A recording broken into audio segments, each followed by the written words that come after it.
What's up, everybody? Welcome back to the channel. Today, we're getting into a jaw-dropping revelation from Memphis Bleek about Jay-Z, Dame Dash, and Cameron. And listen to this, it's messier than you think. So hold up, let's roll the clip and break this all the way down. Speaking about the what ifs, and it's like I always think about that, Fates, because we had the strongest crew in the world, bro. You had State Property, you had Jay, Biggs, and Dame, you had Dipset, just when they first started brewing. Then I was there. Then you had my crew, Get Low, running with us. Like, bro, we had an unstoppable crew. Everything in the game would have been domino effect. Fell right into the lap of Roc-A-Fella. You wanna know what went wrong? Hmm? You wanna know what went wrong? What? My opinion.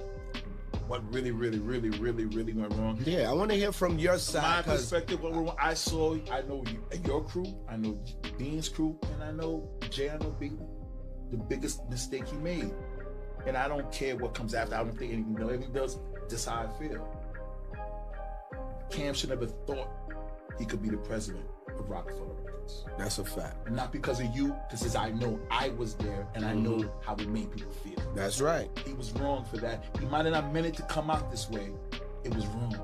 But it's so whack that going, it took 30 years to say it. to admit that. Like, Dame stood on it, bro. When Jay came home, it was saying Hovey's home. Dame stood on it. He didn't backtrack it. It was like, yo, he was bugging. He went on it. These my I'm with them. Dame regretted. He said, "You can't." So right. you Dame so regrets that. He said that. He regrets it. You know what I'm saying? So in hindsight, he kind of fueled the lie. Yo, Bleek, you're right. And Dame he regrets it. No, that's a fact. He should have said when he came home straight up, "You're not going to be the president." I was thinking of doing something. You know what's so ill about that though? Because I even said it on my part with Cam. Dame and Jay had a conversation about that. I put these two men on the phone before Jay even came home. And the words from Dame on that phone was, things were gonna be, this was bull, it's nothing. But when Jay came home, it was opposite. So it was with Jay and Dame having a conversation. What did Jay say? Jay was on some, yo, I don't know what's going on, but fix it. And Dame was on some, all right, I'm on it, don't worry. By the time you get home, gonna be right. And Jay got home and stood 10 toes down on it. And he jackhammered. And he never corrected it. No. That's okay. So that's what did it, bro. It drove the knife. In my opinion, it split up a family. We had a family of Harlem and Brooklyn together. Yes. And because stood 10 toes on that, it separated our family. And it became that side versus this side. When fired all the employees that was from Brooklyn. Remember, it was only Harlem employees in Roc-A-Fella at the coming in the days. He took because everybody Dame fired, Jay hired. He hired Lenny. Well, he didn't fire Lenny. Well, Yes. Lenny's not from. He took Carlene. Yeah. He took all the crew.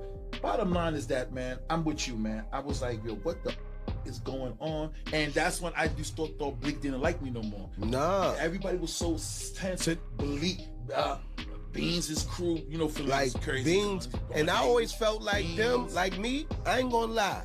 I never said it, but I said to you because we family. Yeah. And I just brushed it off like, maybe I'm bugging. I ain't going to look too. But I always felt State Property played both sides of the fence with that. Really? Yes. All of them. I always felt that. Because to be over here with us, then you would hit albums and niggas on it. The behind-the-scenes tension inside Roc-A-Fella was way deeper than anybody ever realized. And listen to this. What really split these icons apart wasn't the money, like folks keep saying. It was straight-up miscommunication that slowly pulled everything apart.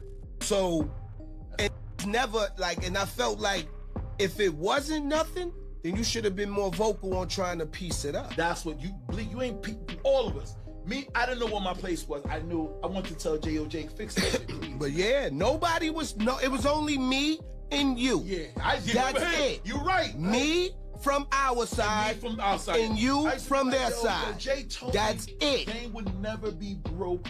good guy, bad guy. Because I got the money, Jay got the mouth. They're gonna hate Dame. Who cares? Everybody was looking at me. Okay. Everybody was looking at me like, Bleek, f out my face with that shit you talking about.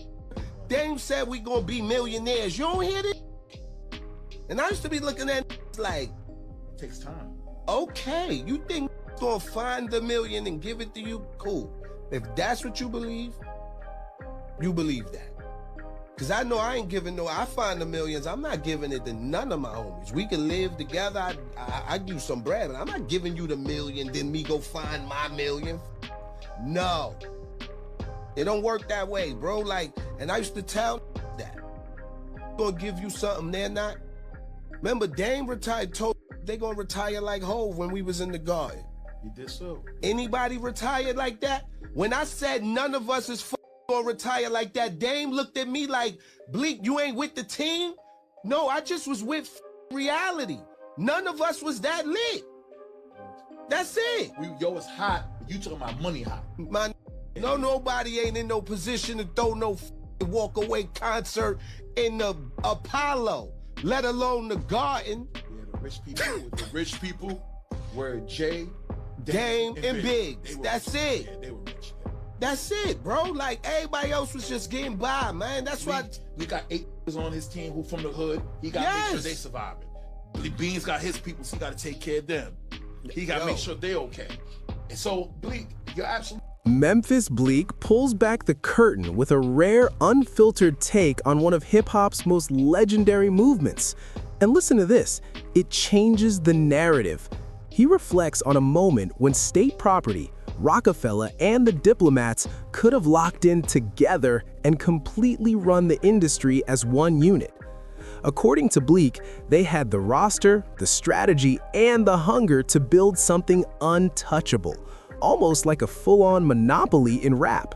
But hold up, the real fracture, he says, wasn't about greed or jealousy. It was leadership being out of sync at the top. He points directly at Cam'ron's push to become president of Roc-A-Fella as the moment the tension quietly started brewing. Jay-Z never fully backed that play, and in the end, Dame Dash chose to stand with Jay instead of clearing up the miscommunication that sparked it all. Thanks for watching, and make sure you subscribe to the channel.